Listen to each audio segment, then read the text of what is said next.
रानी पद्मावती आखिर थी कौन? दोस्तों, आज हम बात करेंगे रानी पद्मावती की। हमारे इतिहास में बहुत सी ऐसी कथाएं प्रचलित हैं जिनके ऐतिहासिक आधार नहीं मिलते, लेकिन ये कथा लोगों के जन मन में बस चुकी हैं। ऐसी ही एक कथा है रानी पद्मावती की कथा। रानी पद्मावती चित्तौड़ के राजा रतन सिंह की पत्नी थी। परम रूपवती, परम मोहक, ऐसा रूप की अंधेरे में भी उजाला कर दे। पद्मिनी बहुत खूबसूरत थी। यौवन और जोवव्रत की कथा मध्यकाल से लेकर वर्तमान काल के चरणों, कवियों और धर्म प्रचारकों और लोक गायकों के द्वारा अलग अलग रूपों में व्यक्त की जाती हैं। रानी पद्मावती के पिता का नाम गंधर्व सिंह और माता का नाम चंपावती था। चित्तौड़ की इस रानी के रूप की चर्चा दूर दूर तक फैल गई थी। दिल्ली के सुल्तान तक भी रानी के रूप की चर्चा पहुंची।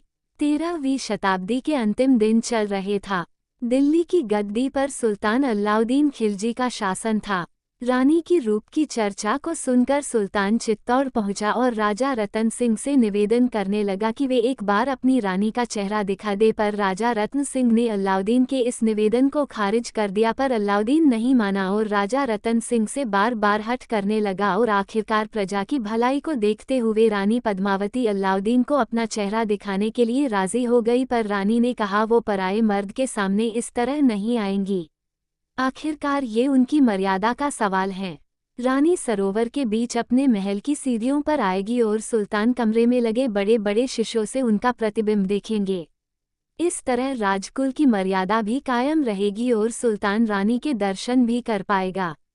ठीक समय पर सहेलियों से घिरी रानी महल की सीढ़ियों पर आई। इतनी दूर से भी रानी के रूप को देखकर सुल्तान चकित रह गया और रानी के रूप का प्रतिबिंब देखकर सुल्तान उन पर मोहित हो गया और मन ही मन ये निश्चय करने लगा कि वो रानी को हासिल करके ही रहेगा। राजा रत्न सिंह अपने राज्य में आए मेहमान की मेहमान नवाजी में कोई कमी नहीं करना चाहते थे, इसीलिए वे स्वयं सुल्तान को अपने महल के बाहर छोड़ने गए। दोनों बातचीत में इतना खो गए कि राजा को पता ही नहीं चला कि कब उनके राज्यों के सातों द्वार पीछे निकल गए। झाड़ियों में सुल्तान अलाउद्दीन के सैनिकों ने राजा रत्न सिंह पर हमला बोलकर उन्हें कैद कर लिया और महल में संदेश पहुंचा दिया गया कि राजा को यदि जीवित देखना चाहते हो तो रानी को सुल्तान के आगे पेश करो। रानी सोच में पड़ गई कि अब वो क्या करे। एक और बात मर्यादा की थी तो दूसरी ओर सवाल पति का। राह पर सैनिकों ने महाराजा रत्न सिंह को छुड़ाने के बहुत प्रयत्न किए, लेकिन सब असफल रहे और अलाउद्दीन बार बार यही कहलवा रहा था कि रानी को तत्काल उनके सामने पेश किया जाए। रानी पद्मावती हमारे पड़ाव में आएगी तभी हम राजा रत्न सिंह को मुक्त करेंगे, अन्यथा नहीं। मायके से आए अपने संबंधी गोरा और उनके भतीजे से रानी ने इस विषय में बात की। रानी ने भी अलाउद्दीन की तरह एक युक्ति सोची और उसके राज्य में कहलवाया कि वो एक ही शर्त में पड़ाव पर आएंगी, जब उन्हें महाराजा रत्न सिंह से एक बार मिलने दिया जाए और इसके साथ ही उनकी सभी दासियों का पूरा खलीफा भी उनके महल में आने दिया जाए। इस प्रस्ताव को सुल्तान ने स्वीकार कर लिया।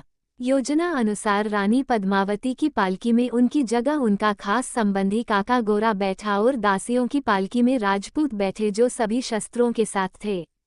पालकियों को उठाने वालों की जगह भी सैनिकों ने ले ली थी और इस तरह से उनका पड़ाव सुल्तान के महल तक पहुंचा और अचानक से उन पर हमला कर दिया।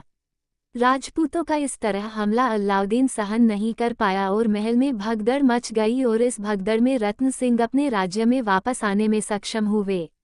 इतिहास की किताबें बताती हैं कि अलाउद्दीन ने चित्तौड़ पर हमला कर दिया, पर चित्तौड़ का किला नजरबंद था, इसीलिए अलाउद्दीन किले में नहीं जा सका, जिसके चलते किले में खान पान की कमी होने लगी। सुल्तान के सामने चित्तौड़ के सैनिकों की संख्या बहुत कम थी। जब राज्यों की स्त्रियों को ये महसूस होने लगा कि चित्तौड़ की हार निश्चित है तो उन्होंने दुश्मनों के हाथ आने से अच्छा मृत्यु को गले लगाना सही समझा। चित्तौड़ में जौहर की प्रथा थी। जब पुरुष युद्ध के लिए जाते थे तो स्त्रियां अपने मान सम्मान की रक्षा जौहर में बैठकर करती थी।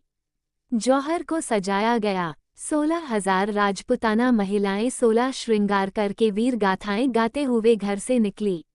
दुर्ग मैदान में विशाल चिताएं सजाई गई। कुलीन रानी ने कई महिलाओं समेत अपनी इज्जत को बचाने के लिए जौहर यानी आग में कूदकर अपनी जान देना बेहतर समझा।